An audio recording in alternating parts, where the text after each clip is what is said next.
제가 그 선교사님들을 여러 분 알고 있는데 그 중에 아주 정말 하나님이 어떤 선교사님을 참 좋아하실까 이 생각을 하면 항상 이능성 선교사님이 생각이 나요.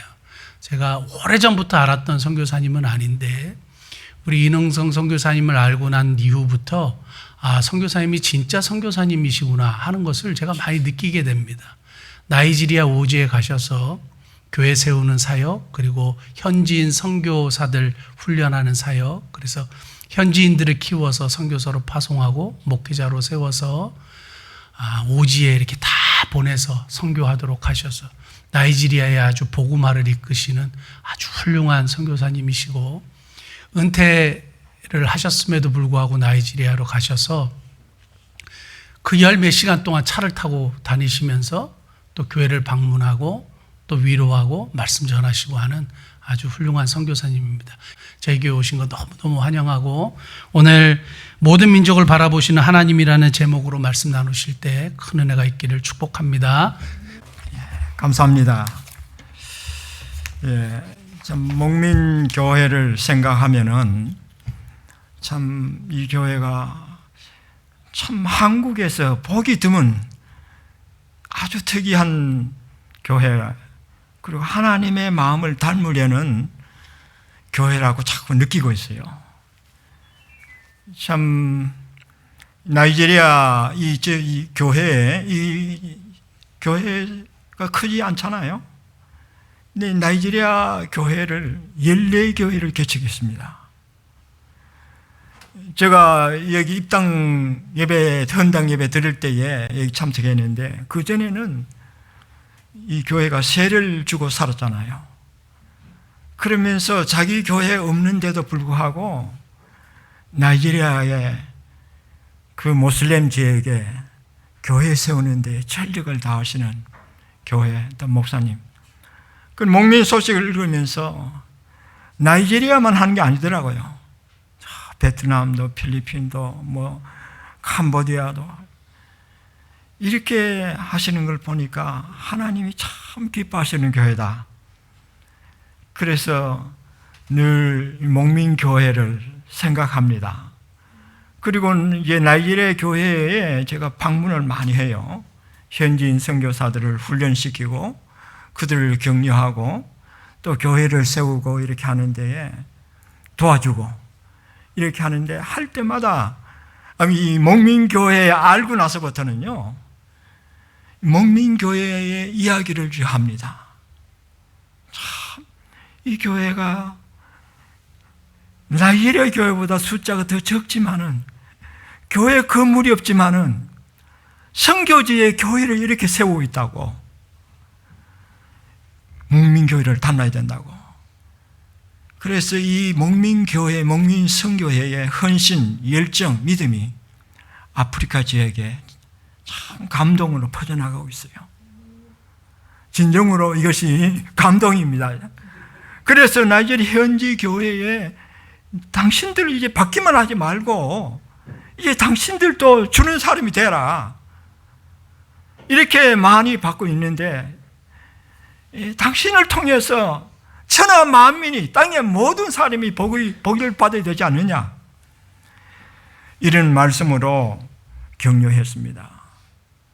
이번에도 제가 선교지를 방문하면서 한 달 가까이 거주하면서 훈련시키고 선교지 교회 방문하면서 했는데, 이번에도 교회를 7교회를 건축하고 격려하고 돌아왔어요. 그 중에 2교회, 도곤 루아라는 교회, 그리고 폭이라는 교회, 이 목민선교회, 목민교회에서 세웠습니다.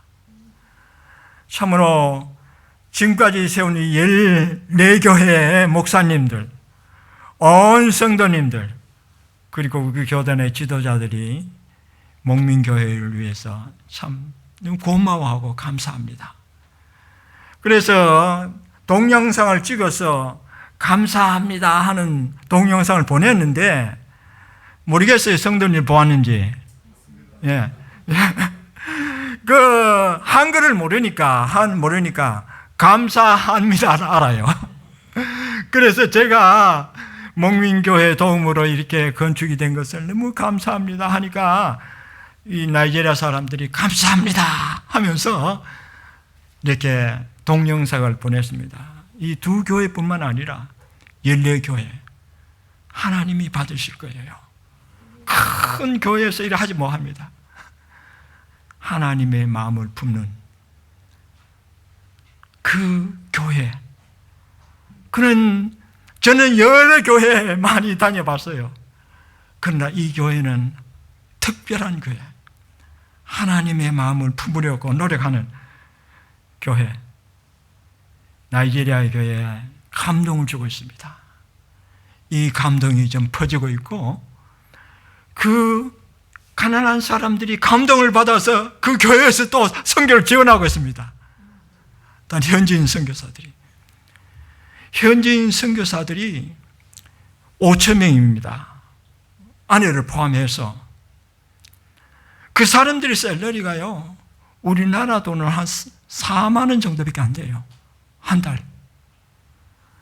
그 사람들이 가는 곳은 외국 사람들이 못 들어와요. 큰 모슬렘 지역에 슈퍼마켓은 전혀 없고, 학교도 애들 자녀 보내는 학교도 없고, 마실 물도 잘 없는 그런 지역에 외국 선교사들로서는 못 들어갑니다. 그러나 현지인 선교사는 다 들어가요. 폭동이 일어나잖아요. 종교 폭동이 일어나면 외국 선교사들은 다 본국으로 철수합니다. 나이지리아의 위에 나라가 니제르라는 나라가 있어요. 니제르 나라에 2달 전에 SIM, 제가 소속한 선교단체가 SIM입니다. 미국 선교사가 납치되어 있습니다. 2달이 지났는데도 아직 어디 있는지조차도 몰라요.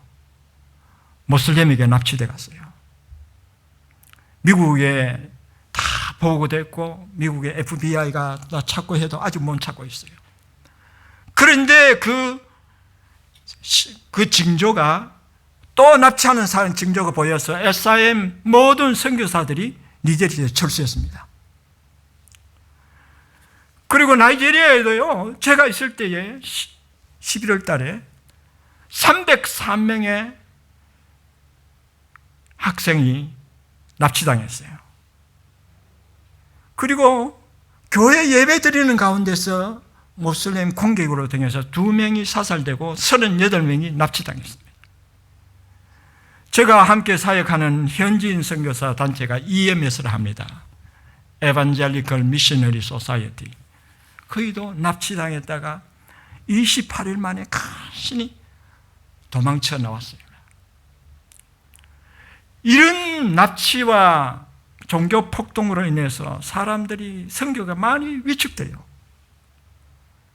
그러나 감사하게도 현지인 선교사들은 본국으로 돌아가지 않습니다. 본국이 나이지리아니까요. 그래서 어제도 금요일입니다. 이틀 전에 SIM 본부에 가서 의논했어요. 니제리아 같은 나라도 다른 나라도 다 철수하지만은 현지인을 훈련시키고 현지인을 선교사로 만들면은 현지인들이 남아서 계속한다. 앞으로 이런 사역을 더 해야 된다는 거예요. 그런데 현지 선교사들요, 불쌍하다고 그 사람들 샐러리를 외부에서 도와주면은 샐러리가 끝나면은 흩어져 버립니다. 그러나 나이지리아는 현지 선교사들 샐러리는 전부 본국에서 납니다. 우리가 후원 받듯이 후원자들, 교회들 모아서 자기 샐러리를 계속 지속돼요. 그래서 폭동이 일어나고 외국 선교사들이 철수해도 교회는 계속 서가갔습니다. 복음이 전파되고 교회의 개척이 이루어지고 이제 그들은 국경을 넘어서 외국에 나가서 선교하는 선교사들이 300명에 이릅니다. 여러분, 참으로 하나님 은혜에 감사해요. 모든 나라에서, 나이지리아에서 선교받는 사람들이 그 사람들을 훈련시키고 그 사람이 선교사가 되고 그 사람들이 나이지리아 교회 후원받아서 또 나가고 각 나라마다 이런 운동이 일어난다면은 주님이 말하는 세계 복음화가 효과적으로 일어나갈 것입니다. 예. 그러나 오늘 읽은 이 본문 말씀, 창세기부터 하나님의 아버지의 마음을 볼 수가 있어요. 우리 오늘 이제 한번 성경 구절을 띄우도록 내가 말씀드렸는데, 혹시나 준비되시면 한번 띄워보시겠습니까? 창세기 12장 3절. 예, 다 같이 읽겠습니다. 시작. 내가 너로 큰 민족을 이루게 할 것이며 내 이름을 창대케 할 것이다. 너는 복이 될지라. 땅의 모든 족속이 너를 말미암아 볼 것이다. 하나님이 아브라함을 선택하실 때부터 하나님의 마음은 아브라함한테만 있는 것이 아니었습니다. 아브라함에게 복을 주신 것은 아브라함에게만 하나님을 향하는 마음이 있는 거 아니었어요. 내가 너에게 복을 주고 너 자손을 창대케 해서 너 자손들이 큰 민족을 이루게 하겠다. 그러나 끝에 3절이 더 중요해요. 너로 통해서 땅의 모든 족속이 복을 받게 할 것이다. 이것은 하나님의 약속이기도 하며 하나님의 계획입니다. 사람의 약속과 사람의 계획은 그 사람이 죽으면 끝나버립니다. 그러나 하나님의 약속과 하나님의 계획은 아브라함이 죽어도 끝나지 않아요. 반드시 이것이 이루어질 때까지 계속해서 하나님은 역사를 이끌고 가십니다. 반드시 땅의 모든 사람들이 복을 받게 하시는 것이 하나님의 계획이고 약속이기도 합니다. 아브라함이 창세기 25장에 아브라함이 죽게 됩니다. 그러나 하나님의 계획은 죽지 않고 창세기 26장에 똑같은 말을 이삭에게 말합니다. 다음 성경 구절 한번 띄워보시겠어요? 예, 창세기 26장 4절 말씀 다 같이 읽겠습니다. 시작. 내게 복을 주고 내가 이 모든 땅을 너 자손에게 주리라. 너 자손을 하늘의 별과 같이 번성하여 이 모든 땅을 내 자손에게 주리니 내 자손으로 말미암아 천하 만민이 복을. 예, 이거는 하나님이 이삭에게 준 말씀이에요. 아브라함에게 주신 말씀과 동일합니다. 너에게 복을 주고 너 자손들에게 복을 주겠다. 그러나 그 다음 구절이 끝에 구절이 중요해요. 너 자손으로 말미암아 천하 만민이 복을 받을 것이다. 아브라함이 이삭이 요청한 것도 아니고 아브라함이 요청한 것도 아니고 하나님이 말씀하셨습니다. 하나님의 약속이기도 하며 하나님의 계획입니다. 이 하나님의 계획은, 사람의 계획은 1년 후에 없어질 수도 있어요. 그 사람이 죽으면 그 계획도 사라집니다. 그러나 하나님은 영원히 살아계십니다. 하나님은 전능하십니다. 하나님이 한번 발설한 하나님의 약속은 반드시 이루어집니다. 그 다음 성경 구절 한번 보세요. 야곱에게 주신 28장 14절 말씀입니다. 다 같이 읽겠습니다. 시작. 내 자손이 땅의 티끌같이 되어 내가 서쪽과 동쪽과 북쪽과 남쪽으로 퍼져나갈지며 땅의 모든 족속이 너와 내 자손으로 말미암아 복을 받으라. 하나님이 야곱에게 주신 말씀이에요. 여러분, 아브라함이 죽어도 이삭이 죽어도 하나님의 약속과 계획은 지속되고 내려갑니다. 동일한 내용이에요. 내가 너에게 복을 주겠다. 너 자손들에게 복을 주겠다. 그러나 그때 땅의 모든 족속이 너와 너 자손으로 말미암아 복을 받을 것이다. 하나님의 계획이죠. 하나님의 약속이죠. 여러분, 아브라함의 자손이라고 말했는데 너희 자손, 아브라함의 자손이요, 여러분, 이삭 한 사람입니까? 아닙니다. 하갈을 통해서 이스마엘이 났습니다. 또 사라가 죽었습니다. 아브라함의 아내가. 후처가 들어왔어요. 후처하고 결혼해서 애를 낳은 애가 가투라는 여자인데, 가투라는 여자를 통해서 애를 낳는데 6명이 낳았습니다. 하나님 하나님이 그 사람들에게 이 약속을 주지 않았어요. 누구에게? 이삭에게.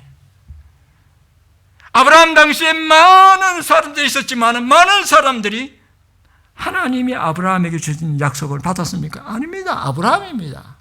왜 그렇습니까? 아브라함을 선택하셨기 때문에. 이스마엘이 있고 가투라의 아들들 6명이 있지만은 하나님이 그들에게 약속을 주지 아니하고 선택받은 이삭에게 약속 주셨어요. 여러분, 야곱에게만 준, 야곱과 동일한 형제가 있었습니다. 에서, 같은 어머니 아버지, 같은 날에 태어난 에서가 있었어요. 그러나 에서에게 이 말씀 주시지 않았습니다. 태어나기 전에 태어서부터 하나님이 선택하셨어요. 우리가 신약 성경을 읽어보면요, 에베소에 읽어보면은 창세전에 여러분을 선택하셨습니다. 믿습니까? 선택받은 사람들에게 이 말씀을 주십니다.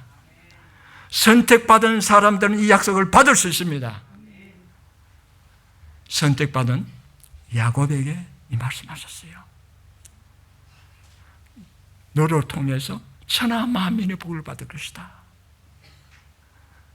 너만 복 주는 것이 아니고 내 자녀만 복 주는 게 아니고, 물론 하나님 우리에게 복 주시고 자녀에게 복 주시지만은 우리를 통해서 땅의 모든 족속을 복 주시기를 원하시는 하나님이십니다. 다음 성경 구절 한번 볼까요? 다 같이 읽겠습니다. 시작. 너를 이방의 빛으로 삼아 나의 구원을 베풀어서 땅끝까지 이르게 하리라. 이거는 아브라함과 이삭과 야곱이 죽은 700년 후에 선지자 이사야를 통해서 이스라엘 백성들에게 주신 말씀입니다. 너희는 아브라함의 후손이고 이삭과 야곱의 후손이다. 하나님이 내게 복을 주시는데 내가 너를 빛으로 삼았는데 이방의 빛으로 삼겠다. 그래서 나의 구원을 땅끝까지 이르게 하겠다는 거예요. 땅끝에 있는 부족들, 민족들, 방어권, 언어권에 있는 사람들 구원을 받게 하겠다. 하나님의 약속입니다. 하나님의 계획입니다. 이스라엘 사람이 거절해도, 이스라엘 사람이 선교 안 해도 하나님은 반드시 땅끝까지 주님의 구원을 이루게 하시는 하나님이십니다. 예, 이거는 하나님의 약속이기 때문에, 하나님의 계획이기 때문에 어떤 사람이 하나님의 계획을 취소할 수도 없어요. 하나님의 계획을 성경을 쫙 읽어볼 때에 일시적으로 하는 계획이 있어요. 그러나 하나님의 마스터 플랜, 하나님의 계획은 천지를 창조하기 전에 하나님이 이미 디자인하셨어요. 창조하면서부터 하나님의 마스터 플랜이 진행되기 시작하고, 그 예수님이 재림할 때에 하나님의 마스터 플랜, 하나님의 큰 계획이 다 이루어집니다. 그 큰 것이 무엇이냐? 제가 성경을 묵상하고 읽고 하면서 책을 썼습니다. 그리고 그것을 현지인 선교사들에게 가르쳤어요. 그 중에 하나가 세계 선교입니다. 땅끝까지 이르러 주님의 구원을 이루게 한다는 세계 선교. 두 번째는 뭔지 아십니까? 예수 그리스도의 이름이 존귀하게 하겠다는 것. 창세전에 이미 계획하셨더라고요. 고난받고 오셨지만은 재림하실 때에 주님의 이름 앞에 모든 사람이 무릎을 꿇게 됩니다. 모든 이슬이 예수 그리스도를 주라 시인하게 됩니다. 우리는 주님의 이 존귀하신 이름을 세계에 선포하고 전해야 합니다. 세 번째는 뭐냐? 제가 말씀을 쫙 계속 묵상하는 가운데서 하나님의 나라입니다. 하나님의 나라가, 하나님의 구원받는 백성들이 다 돌아올 때에 하나님의 통치가 온전히 우리 하나님의 백성들에게 성취될 때에 하나님의 나라가 완성되는데, 언제 완성되느냐? 예수님 재림하실 때에. 고린도전서 15장에 하나님이 아버지에게 그 나라를 바친다고 했습니다. 이 하나님의 나라가 다 이루어지고 세계 선교가 다 이루어지고 예수 그리스도의 이름이 존귀하게 됩니다. 여러분, 그 중에 과정 속에서 사람들은 거절하기도 하고 순종해서 참석하기도 하지만은, 그러나 참으로 여러분 이 교회처럼 전력을 다해서 주님의 말씀에 순종할 때에 하나님이 자기의 계획을 이루어 가십니다. 누구를 통해? 여러분을 통해서, 선택받은 사람을 통해서. 여러분, 다음 성경 구절 한번 다음 볼까요? 다 읽겠습니다. 시작. 해 돋는 데서부터 해 지는 데까지 여호와의 이름을 찬양. 이것은 누가 지었는지 정확히는 알 수 없어요. 그러나 찾아보니까 BC 1000년경에 이 성경 구절이 쓰여졌을 것이라고 추정합니다. BC 1000년경에는 솔로몬 그리고 다윗 시대인데, 그 사람들은 예루살렘에서 주의 이름을 찬양했어요. 특별히 성전에서. 그런데 여러분, 그 당시에는 해 돋는 데서부터 해 지는 데까지 여호와 이름을 찬양하는 사람이 없었습니다. 이것은 예언적으로 쓰여졌습니다. 시편을 읽어보세요. 많은 구절들이 예언적인 시가 많습니다. 십자가에 돌아가시는 예수님, 십자가에서 고난받으신 예수님 시편에 다 기록되어 있어요. 이사야에 기록되어 있어요. 그런데 지금 시점에 보세요. 여러분, 주일날에 해도는, 한국에서 이 성경을 읽으면 해도는 것이 일본입니다. 해주는 것이 중국입니다.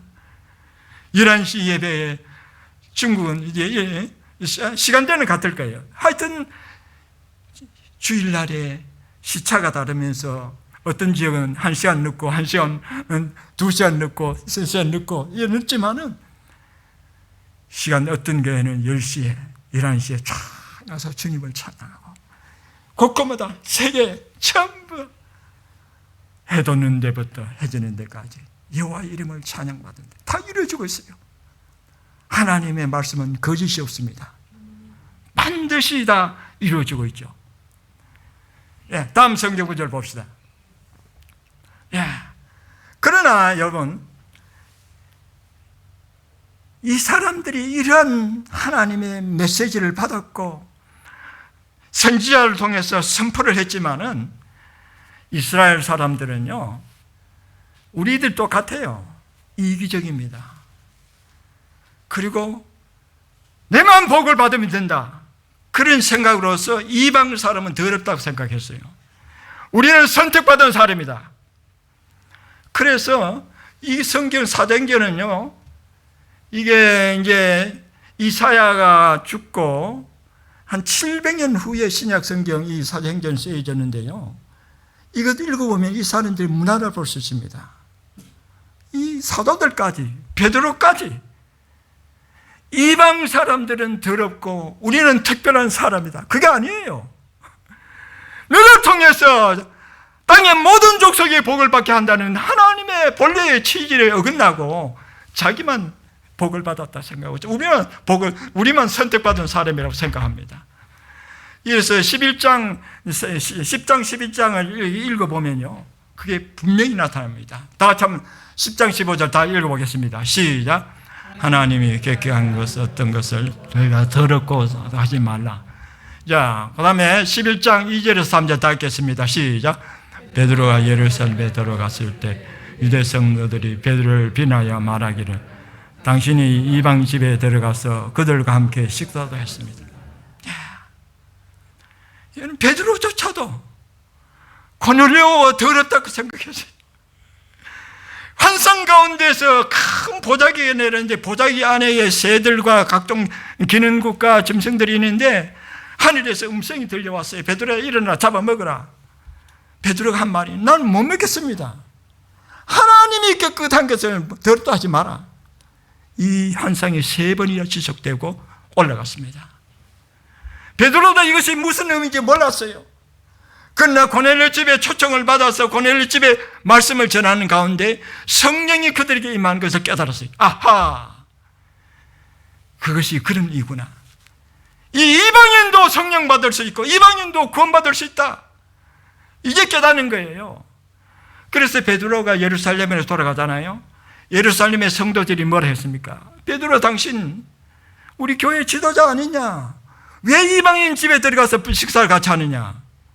여러분, 얼마나 엉뚱합니까? 이방인 집에 들어가지 않고 그들과 식사하지 않으면 어떻게 선교가 이루어집니까? 여러분, 그래서 베드로가 설명을 했어요. 내가 이런 환상 가운데서 이런 일이 일어났고 고넬료 집에 들 말씀을 전할 때에 성령이 그들에게 임했다. 그 사람들도 복을 받는 사람이고 구원받는 사람이다. 그제서야 이해했습니다.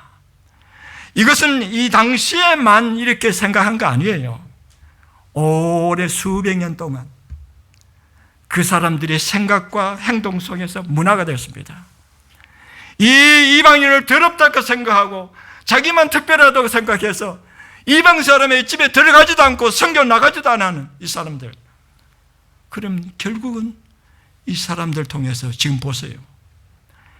세계 선교사들 모임 속에 가보면요, 이스라엘에서 온 선교사 한 사람도 없습니다. 선교 안 합니다. 여러분, 한국에서 선교사들 많이 파송하고 미국에서 파송하잖아요. 그 사람들이 이제 아브라함의 자손이에요. 나중에 읽어보면 나오겠지만은 하나님의 약속은 반드시 이루어집니다. 하나님, 이사야 이제 세례 요한이 말했죠. 너희가 아브라함의 자손이라고 자랑하느냐? 결코 그럴 수 없다. 하나님께서는 이 돌길을 들어서 아브라함의 자손을 만들 수 있다 말씀하셨습니다. 우리는 돌 같은 사람, 돌 감는 나무 같은 사람이지만은 예수 그리스도를 믿을 때에 우리가 하나님의 아브라함의 자손이 되는 축복을 받았습니다. 그것이 성경에 어디 있습니까? 다음 성경 구절 볼까요? 네, 다 같이 읽겠습니다. 시작. 아브라함의 나무에 가지들, 즉 얼마의 이스라엘 사람들이 잘려나갔습니다. 그러나 돌감람 나무에 있는 이방인들이 접붙임을 받았습니다. 그래서 여러분들도 하나님이 아브라함과 그의 자손의 복을 하나님의 특별한 감람나무 뿌리로부터 진액을 받게 되었습니다. 그 사람들이 예수 그리스도를 거절하고 배척했을 때에 잘려나갔어요. 아브라함 자손 아니죠. 그리고 이방 사람, 한국 사람, 미국 사람들이 예수 그리스도를 믿음으로 접붙임을 받았어요. 하나님의 약속하신 것을 여러분 받았습니다. 어떤 것입니까? 너를 통해서 땅의 모든 민족이 복을 받을 것이다. 할렐루야. 저는 이 말씀을 저에게 주신 것으로 받고 있습니다. 이 교회도 하나님이 여러분을 통해서, 여러분의 자녀를 통해서 땅의 모든 사람이 복을 받을 것입니다. 이미 복을 받았어요. 나이지리아의 14개 교회. 교회가 없어서요, 그들은 나무 그늘에서 예배 드립니다. 비가 오면은 비 맞을 비에 피하려고 막 흩어집니다.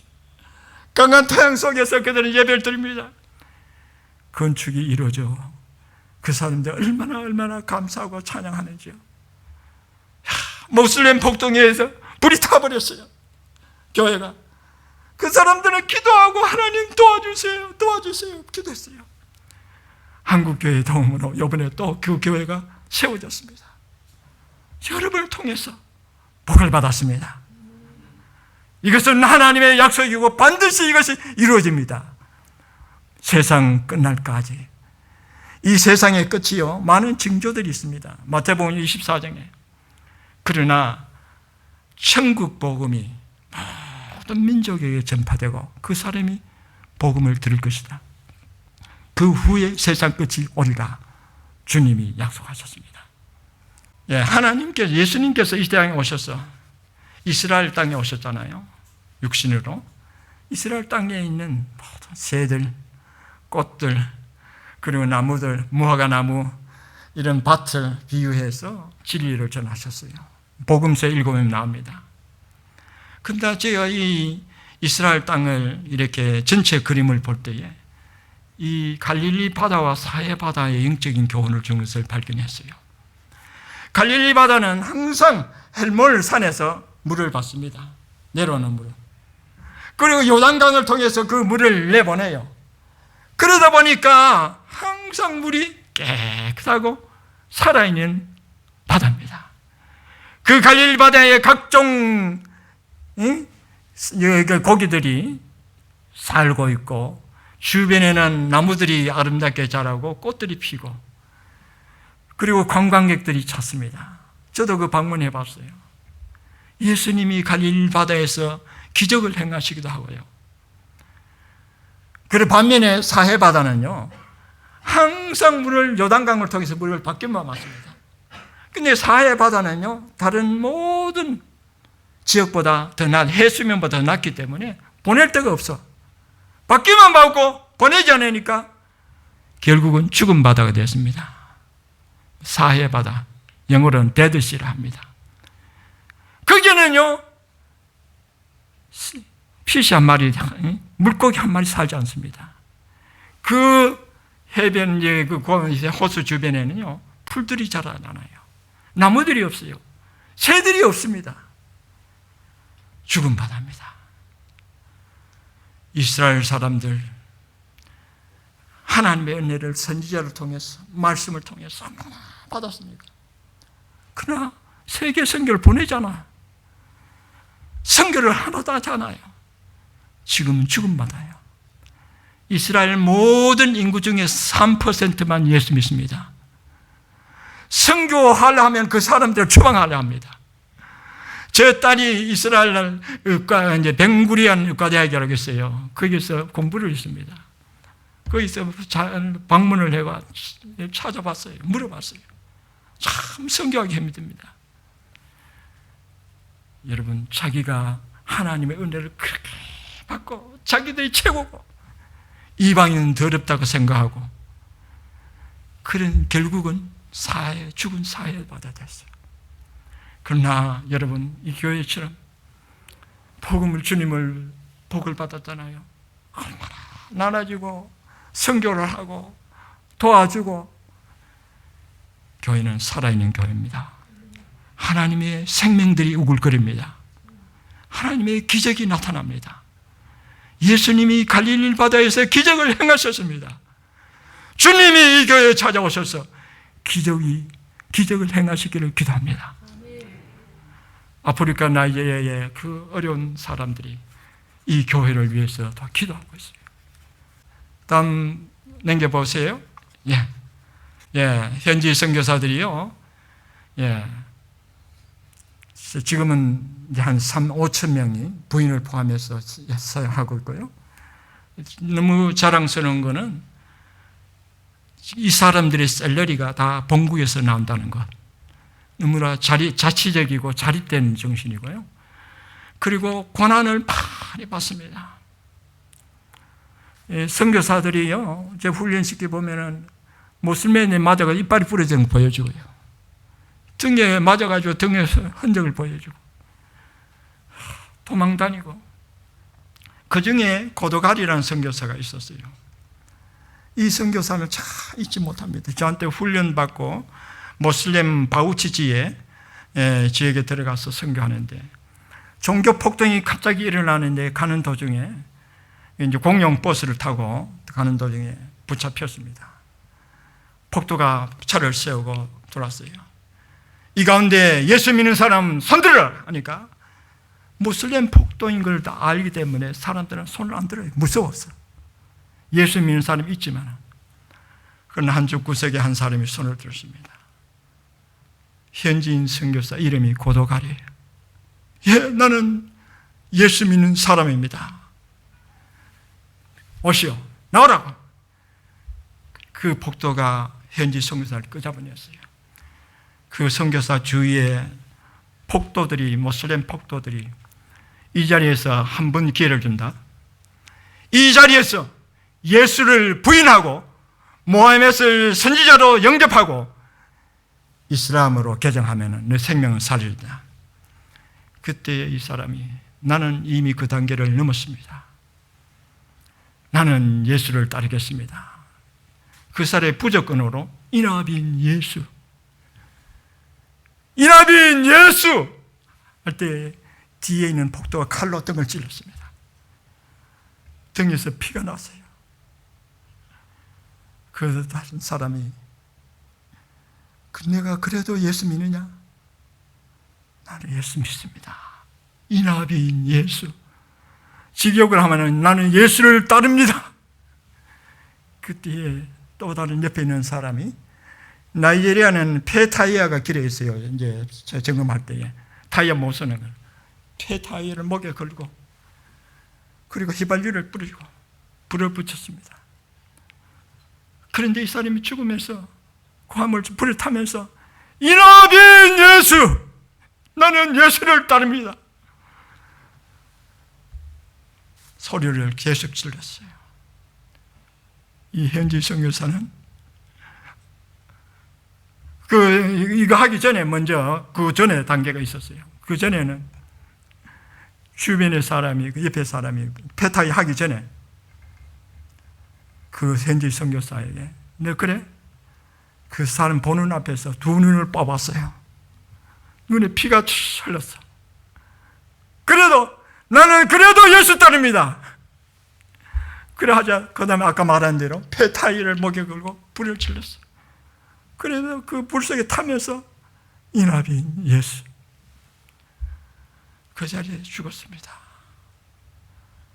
현지 선교사들이 그 소식을 듣고 큰 충격을 받고, 그리고 외국에서 온 선교사들, 저도 포함해서 충격을 받았어요. 외국 선교사는 그런 것이 있으면 도망을 지 본국으로 가버리는 현지 선교사는 계속해서 사역하는데, 놀랍게도요, 그 소식을 들은 청년들이 선교단체에 몰려들었습니다. 더 선교하겠다고. 그때의 인구가 현지 선교사들이 꽉 증가했어요. 제가 그 집을 방문했습니다. 그 안에 사는 격려하고 돌아왔어요. 여러분, 복음을 전하는 것은 주님이 하시는 일이 맞습니다. 그러나 성경을 자세히 읽어보면 우리의 고난을 통해서 이 세계의 선교가 이루어지고 있습니다. 다음 성경 구절을 볼까요? 다 같이 읽겠습니다. 시작. 이 사람들은 큰 환난에서 나오는 자들인데 어린 양의 피로 그 옷을 씻어서 희게 하였느니라. 예, 계시록 7장 9절에서 14절을 읽어보면요, 앞에 어떤 내용이 있느냐면은 사도 요한이 환상을 보는 때에 큰 무리들이 서 있었어요. 그 무리들이 각 나라와 각 족속과 각 백성과 각 방언권에서 나온 사람들이 주님의 보좌 앞에 섰어요. 어린 양 앞에 서서 그들의 모습은 흰 옷을 입었는데 손에는 종려 가지를 들고 찬양하는 모습입니다. 구원하심이 보좌에 앉으신 하나님과 어린 양에서 나옵니다. 찬양하는 광경을 보았습니다. 여러분, 이것은 앞으로 반드시 일어날 일입니다. 사도 요한이 있을 때는. 여러분, 지금은 우리가 이 단계에 이르지 않았지만은 언젠가 여러분과 제가 주님 보좌 앞에 흰옷을 입고 손에 종려가지 들고 주님을 찬양할 것입니다. 우리는 이미 다 알고 있습니다. 우리는 세계 선교는 반드시 이루어지고 승리합니다. 그런데 24장로 중에 한 사람이 요한에게 말했어요. 이 사람들이 누구냐? 요한이 말합니다. 13절. 당신이 다 알지 않습니까? 그때에 24장로 중에 한 사람이 대답한 이거였습니다. 이 사람들은 환난에서 나오는 자들인데 어린 양의 피로 그 옷을 씻어서 희게 했다. 환난을 통해서 나온다는 거예요. 환난을 통해서. 저 딸이 나이지리아에 묻혔습니다. 제가 그 딸이 묻혔을 때 얼마나 가슴이 아팠는지. 여러분, 지금 있었으면은요, 43살, 만 43살. 힘들었어요. 그뿐만 아니라 현지인에게 배신당하고 돈 뜯기는 것, 어려움 많이 있었습니다. 모슬렘에게 죽을 뻔다고 하는 것, 교회를 세우고 내 보는 앞에서 모슬렘들이 확 달려들어서 막 부수고 하는 것, 다 그러나 전체 그림 보면은 하나님이 계획을 이루십니다. 하나님의 약속이고 계획입니다. 모든 백성에게 복음이 다 전파될 것입니다. 오늘 이 말씀 전하면서 여러분, 성교는 반드시 하나님이 이루신다는 것을 기억하시길 바랍니다. 어려움이 있더라도 낙심하지 마시길 바랍니다. 하나님이 여러분과 함께 하시고 여러분이 수고하고 드린 물 한 컵이라도 하나님께서는 헛되이 보지 않습니다. 내 이름으로 냉수 한 그릇 대접해도 결코 상을 잃지 아니하리라. 여러분, 그러나 다른 성경으로는 마태복음 7장 22절 23절 읽어보면요, 또 다른 반대적인 말씀하십니다. 그때 많은 사람이 내 이름으로 와서 말하기를 주여, 주의 이름으로 우리는 귀신을 쫓아냈고 주의 이름으로 선지자를 노릇했고 주의 이름으로 큰 권능을 행했습니다. 그때 예수님 하신 말씀 뭔지 아십니까? 나는 결코 너를 모르겠다. 불법을 행한 자라 물러가라. 언젠가 주님 앞에 설 때에 진정으로 주님의 마음을 안고 수고한 여러분들, 물 한 컵 대접해도 그것은 하나님이 기억하십니다. 상을 주십니다. 그러나 하나님의 마음과 상관없이 권능을 행하고 주님이 귀신을 쫓아내고 여러분 그 큰 일을 하여도 하나님이 그 사람을 모른다고 할 것입니다. 그건 제 말이 아니에요. 마태복음 7장 22절에 23절에 기록되어 있습니다. 이 교회를 통해서 헌신하는 이것이 하나님이 기뻐 받으시고 여러분이 드리는 헌금, 여러분이 드리는 기도 하나하나가 하나님을 기쁘게 하는 귀한 재물이 되기를 축원합니다. 기도합시다. 주님 감사합니다.